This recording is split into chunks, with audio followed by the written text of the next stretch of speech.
Hello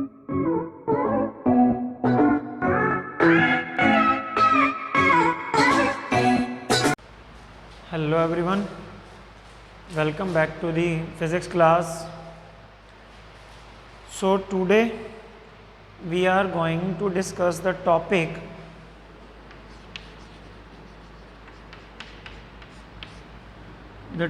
we are going to discuss, that is self-induction and mutual induction. First of all, we are going to discuss the self-induction.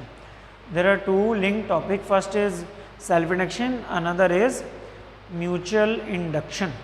So what is self-induction? Self-induction क्या होता है? Okay. So let us discuss first of all its definition. Here self means खुद के अंदर.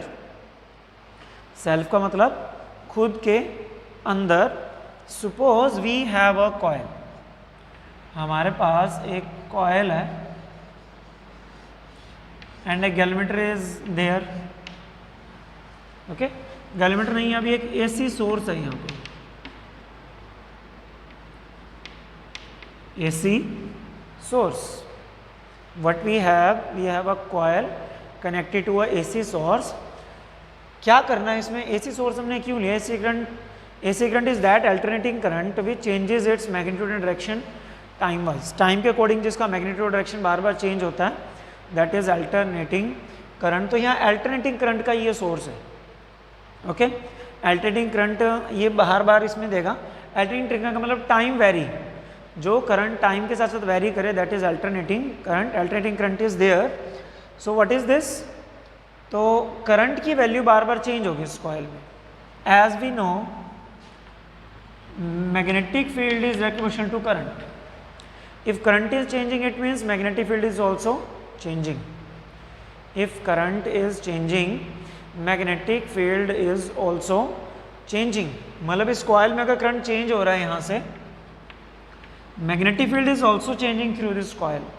इस coil के से link जो मैग्नेटिक फील्ड है दैट इज ऑल्सो चेंजिंग. अगर मैग्नेटिक फील्ड चेंज हो रहा है, what is flux? Flux is B A cos theta.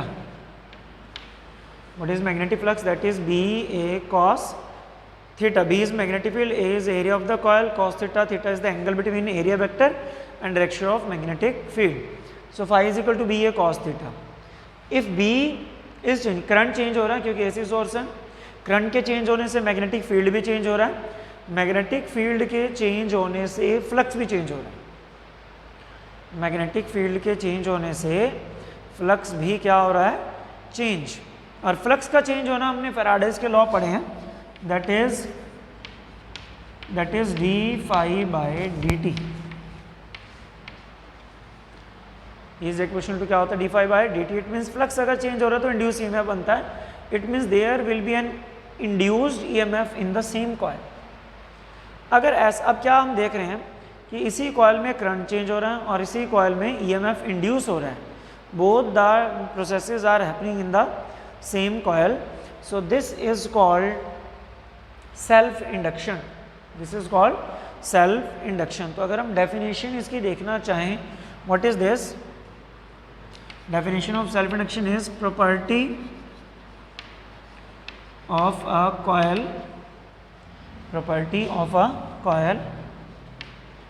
by which a coil induces an EMF in itself on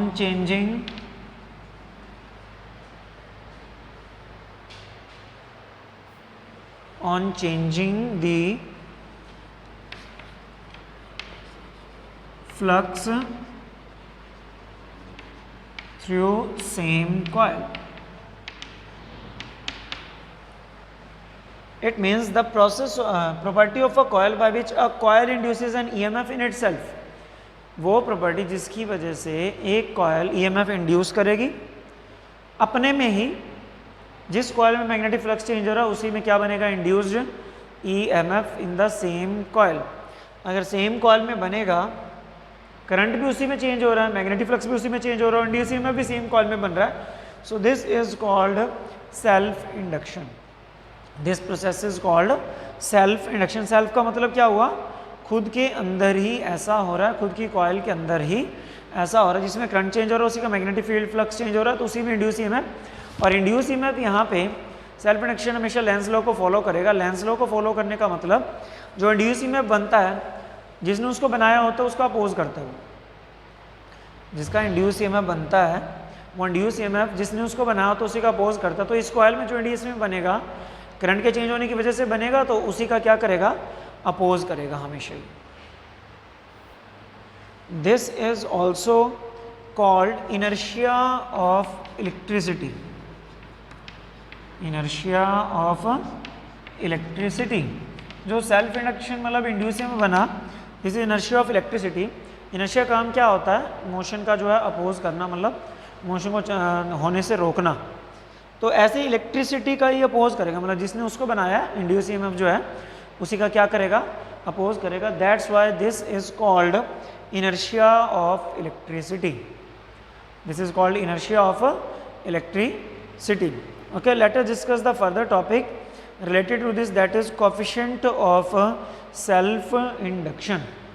What is the topic? Coefficient of self induction. Now the topic is coefficient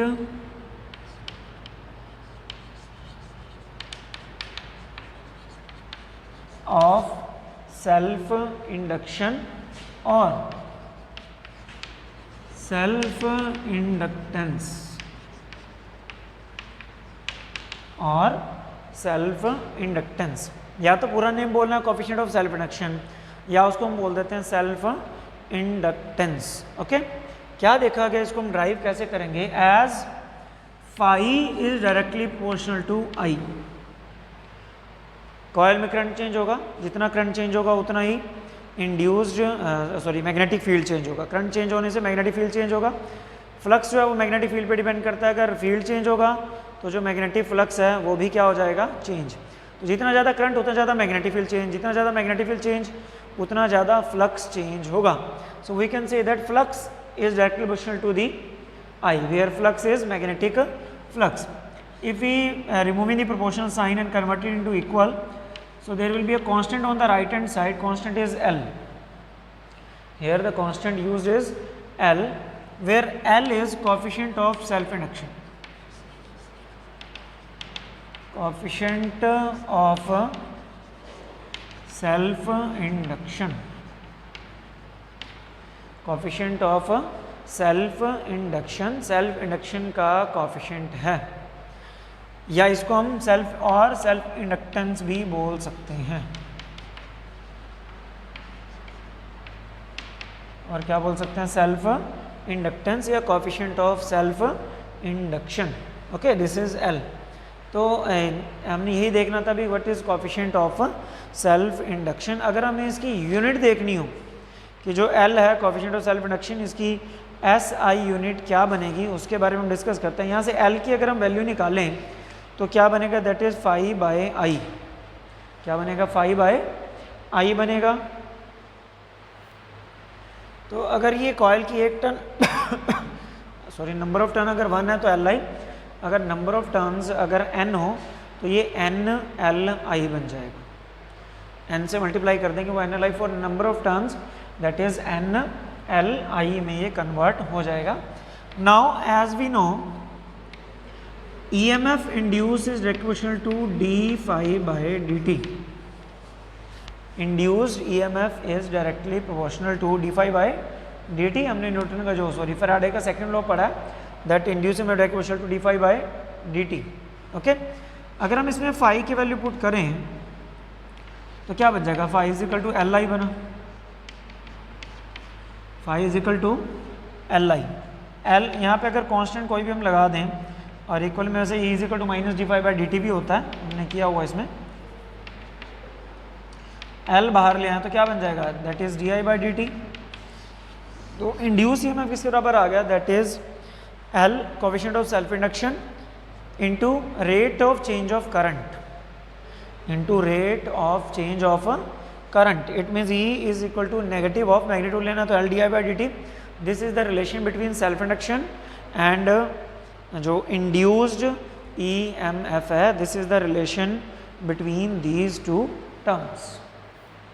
Now we are calculating the coefficient of self induction or self inductance of a long solenoid. Self inductance of a long solenoid. एक long solenoid का self induction मतलब L की value क्या है एक long solenoid के, वो हम कैलकुलेट करते हैं. This is a solenoid, this is a solenoid. L is the length of the solenoid. L is length of a solenoid. ऐसे सोर्स हमने इसके साथ में कनेक्ट करना है ताकि करंट चेंज हो, मैग्नेटिक फील्ड चेंज हो, फ्लक्स चेंज हो, इसमें कोएफिशिएंट ऑफ सेल्फ इंडक्शन जो L है वो बने, मतलब इंड्यूसिंग वजह उसी का अपोज करे. तो ये प्रोसेस इसमें सारे में चलेगा. L is the length of solenoid and what is N? N is number of turns per unit length. Number of turns per unit length. Number of turns per unit length मतलब अगर 1 centimetre की length है तो उसमें number of turns n है. Total length कितनी है? L है. तो टोटल नंबर ऑफ टर्न्स क्या बन गया? NL. Total number of turns क्या बन गई? That is NL. पर सेंटीमीटर में कितनी है और टोटल नंबर ऑफ टर्न्स कितनी है? तो पर लेंथ से मल्टीप्लाई कर दिया नंबर ऑफ टर्न्स पर लेंथ को. तो this is total number of turns. This is represented by capital N. Capital N से भी आप इसको डिनोट कर सकते हो. So what is next? Area एक कॉइल का A है. A is area of each coil. Area of each turn. हर एक टर्न का एरिया A है. करंट जो मैग्नेटिक फील्ड जो है वो B लगा हुआ है. तो एक कॉइल का फ्लक्स क्या हो जाएगा? फ्लक्स होता है that is BA. Cos theta वो कॉस 0 बनेगा. एंगल डायरेक्शन सेम होगी. एरिया वेक्टर मैग्नेटिक फील्ड इधर है सोलेनॉइड का, तो एरिया वेक्टर भी इसका इधर. मान लो मैग्नेटिक फील्ड इधर है तो इसका एरिया वेक्टर भी तो इधर ही बनेगा ना. कॉस 0 1 हो जाएगा BA. तो ये तो आ गया एक टर्न का फ्लक्स. क्या कैलकुलेट हुआ है?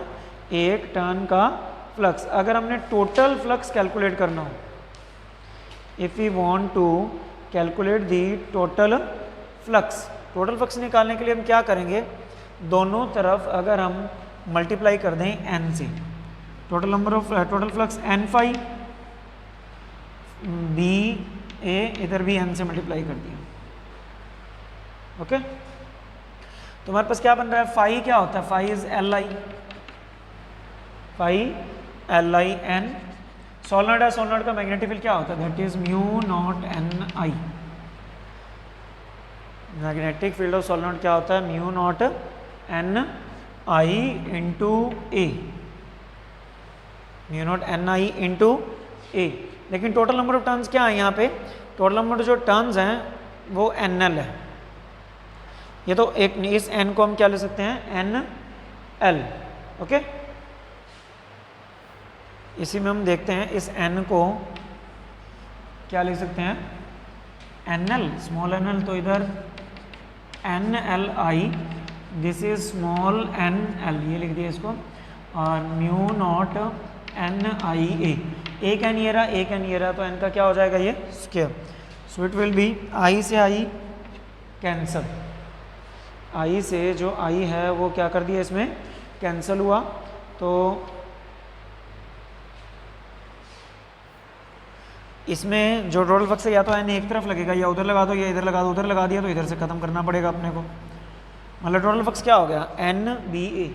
एक का B होता है n से मल्टीप्लाई किया. टोटल फ्लक्स एक तरफ लगाना अपने, चाहे इधर लगा दो चाहे इधर. इसे n को n लिख दिया. I से I कैंसिल. तो L क्या आ गया?